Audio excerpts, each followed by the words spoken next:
dusigaye tubona hari n'abantu basigaye banga kuzana ba mama babo cyangwa ba papa babo ngo nuko ari abasaza bo mu cyaro, bakanga kubazana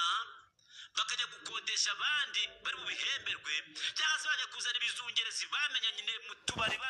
bahuriye mu tubari simpazi, cyangwa se babeshya ngo bari gusengana ahantu ntumenye n'ibyo ari byo, bakaza nyine ngo bibiyube ngo nibo bazaba ari ba marene, ngo bandi ngo bazi gukora amakwafe, ngo nibo bazaba ari ba pare, kubera ko bavuga ngo abantu b'abasaza n'abakecuru ngo nabo mu cyaro hirya abanyamujyi batababona ngo byica amafoto. Tekereza kuvuga ngo umubyeyi ugize amahirwe uracyanga ufite, cyangwa se niba atari we ariko yarakureze ufite abakureze, agatavuga ngo abo ngabo ngo bica amafoto. Ibyo bintu byabinyibukije. Noneho nimubato nzi abasaza benshi batagiye batumirwa mu bukwe bw'abana babo, abasitari, abantu b'abasitari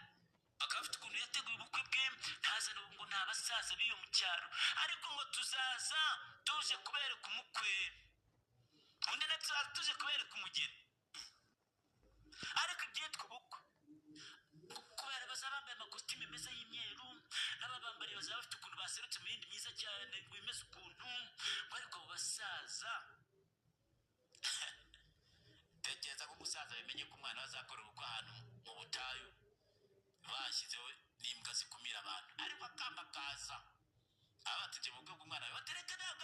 ari we uwo nguwo ni siwe ariko uwo muntu murabona ari we. ngo turi abasitari dushaka kwihakana ababyeyi kugira ngo abantu batamenya ko